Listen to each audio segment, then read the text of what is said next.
Mimi ndiye aliyekuwa mwenyekiti wa kikundi cha Wasakatonge ambacho tulipata mkopo wa shilingi milioni 14,500,000.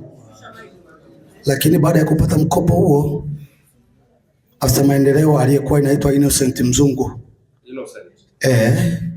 alituambia kwamba ili mpate mkopo na mimi nataka mniweke katika kikundi hicho ili na mimi nipate mkopo, kwa sababu watumishi haturuhusiwi kupata mkopo.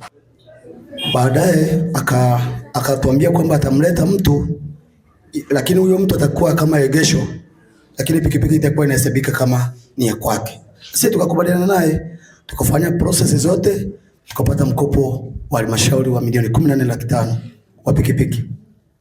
Baada ya hapo tukawa tumerejesha hizo hela, tunampelekea yeye kwa sababu halmashauri walimpa control number kwamba tu tunampatia hela, yeye anatupa risiti.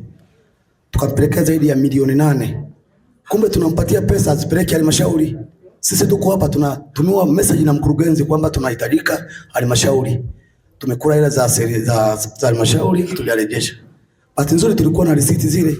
Alipokuwa tunarejesha anatupa risiti, anatuwekea saini yake. Tukaenda kwa mkurugenzi halmashauri pale. Tukamwambia mkurugenzi, sisi tangu tumeanza kurejesha hatujawahi kukwama. Mpaka sasa hivi tumesharejesha milioni 8 na kila mtu mwana kikundi risiti zake ni hizi hapa. Tukaziweka pale risiti, wakambana Mzungu, hizo hela ziko wapi? Ina mwenyewe alikuwepo siku hiyo, akasema mheshimiwa mkurugenzi, nimepata changamoto za kifamilia ndio maana nikatumia hizo hela. Mpaka sasa hivi mheshimiwa, shahidi ni afisa maendeleo huyu hapa. Tumeshamaliza mkopo wa pikipiki sisi vijana wakatoa, lakini mpaka sasa hivi hatujapewa kadi za pikipiki. Yaani tunaendesha tu. Lakini mkopo tumeshamaliza. Innocent Mzungu ndiye amekwamisha sisi tusipate kadi za pikipiki kwa sababu yeye ndo anafanyaje mpaka sasa hivi anadaiwa. Tulimwambia hapa mkurugenzi kwamba nguvu mlizozitumia kutudai sisi basi zitumieni kwa ajili ya kumdai Mzungu. Hivi kweli, hebu fikiria kwa akili ya kawaida. Eti mtu kajichomeka kwenye kikundi cha vijana, kwanza kavunja sheria. Ni mtumishi wa umma huyo, kavunja sheria. Hatujaambiwa kachukuliwa kosa gani, eti katolewa katoro katua rubafu. Naona matatizo haya. Nimekuwa nikimsikiliza waziri mkuu kila siku hapa. Mnamsikia? Mtu anaharibuje hapa, mnapeleka wapi kule? Yaani hamjatuambia mmechukua hatua gani kuwalaghai vijana, anaingia kwenye kikundi chao, anawasababishia usumbufu mpaka leo hawajapata kadi. Nyie mmefanya kumhamisha. Haya sasa ndio nyie watu wema sana mnajua kuhamishahamisha. Mmeshampeleka rubafu. Vijana 4 waliobaki wamebanwa, wametoa fedha, wamemaliza kulipa. Afisa anasema taarifa kwa wakubwa kapeleka mwezi mitatu iliyopita kwamba changamoto iliyobaki ya deni ni hii, na hilo deni aliyelikalia anafahamika, ni mtumishi wa umma. Halafu cha kusikitisha zaidi kuliko mambo yote, rejesho lenyewe lililobaki 200,000 na ambalo ni robo si nusu ya mshahara anaopokea huyo.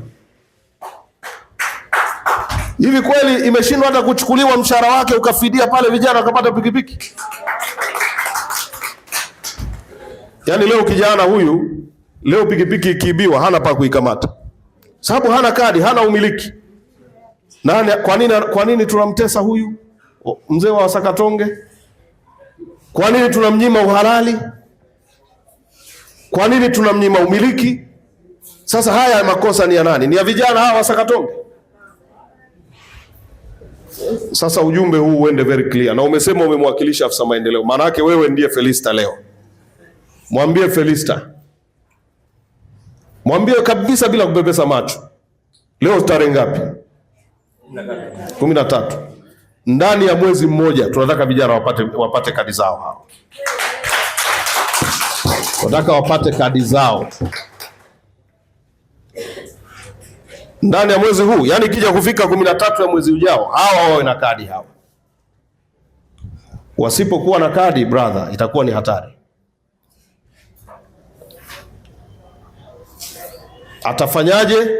Atakata mshahara wa mtumishi wake, atamtolea, atafanyaje? Tunataka hawa wawe na kadi. Na katibu wa vijana wa wilaya, fuatilia hili, tupate taarifa kwamba vijana wa Wasakatonge wamepata kadi zao na wana umiliki halali wa vyombo vyao. Hatuwezi kusubiri mpaka huyu aje waziri mkuu hapa eti na ananyosha mkono anasema ana kero. Kweli?